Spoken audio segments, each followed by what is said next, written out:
በመጨረሻም ናታን ታግቷል። በጣም ያስጠላል። በዚህን ሰዓት ናታን መታገት አልነበረበትም። ምክንያቱም ፂ ገና ማስታወስ አልቻለችም።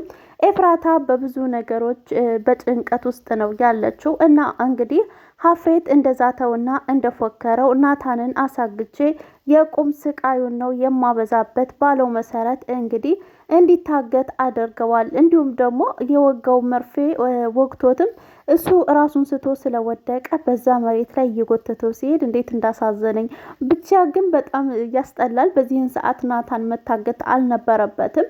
እኔ ሀፌት ተይዞ የማይበቀን ብቻ ነው የናፈቀኝ። ሀፌት በቃ እንዴ የሚይዘው ህግ የለም እንዴ? ይሄ ኢንስፔክተር የሚባለው ከኤፍራታ ጋር የሚያወራው ሰውዬ ስራው ምንድን ነው? ለምንድን ነው የማይይዙ ማለት ነው? ሲቀጥል እንግዲህ ዛሬ ለቤቴ አዲስ የሆናችሁ ሰብስክራይብ፣ ነባሮች ደግሞ ላይክ አድርጉ።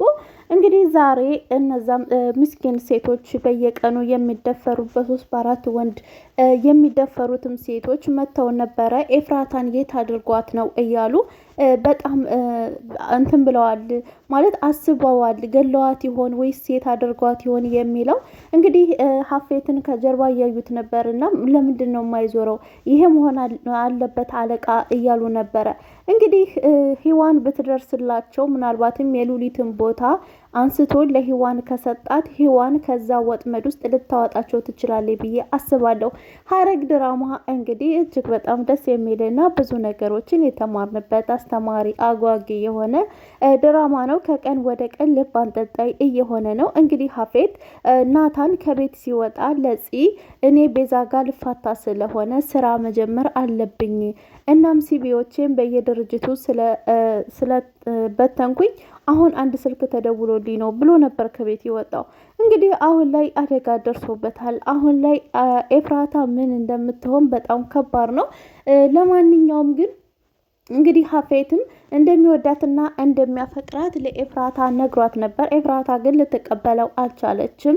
ብዙ ስቃይ ብዙ መከራን እንዳሳያት እንደተደፈረች ጭምር ነው ኤፍራታ የምታውቀው። ነገር ግን ኤፍራታ አልተደፈረችም ይመስለኛል። የሆነ ደም ነገር ደፍቶባት ልክ እንደተደፈረ አድርጎ ነው የመሰለኝ። ለማንኛውም ግን በጣም ይከብዳል። እንግዲህ ቤዛንም ምግብና ውሃ እንዳይሰጧት ብሎ ሀፌት እንግዲህ ባዘዘው መሰረት ምግብም ሆነ ውሃ እየተሰጠች አይደለም። ለሂዋን ደከመኝ፣ ምንም ማድረግ አልቻልኩም፣ እንዲሁም ደግሞ አባቴን የገደለችው ቤዛ ኤፍራታ ናት እያለች እየፎከረች ትገኛለች።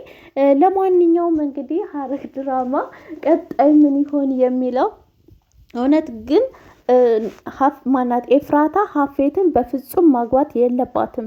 ለምን የፈለጉትን አያደርጉም? ማግባት የለባትም። ምክንያቱም እሱ አሁን ሀፌትን እንግዲህ ኤፍራታ ታግታ በነበረበት ሰዓት ናታንና ቤዛ ሲጋቡ ለሀፌት ለማን ነው ለናታን ፎቶ ናታንና ቤዛ ሲጋቡ ፎቶ እየተላከላት ለኤፍራታ እያሳዩት ልቧን ስብር አድርገዋት ነበር። አሁንም ላይ እንግዲህ ትልቁ አላማው ሀፌት ናታንን በቆሞ ማሰቃየት ስለሆነ አሁንም ኤፍራታን በግድም ሆነ በውድ የራሱ ካደረጋት ያንን ፎቶ እያነሳ እንግዲህ የናታንን ልብ ለመስበር ነው።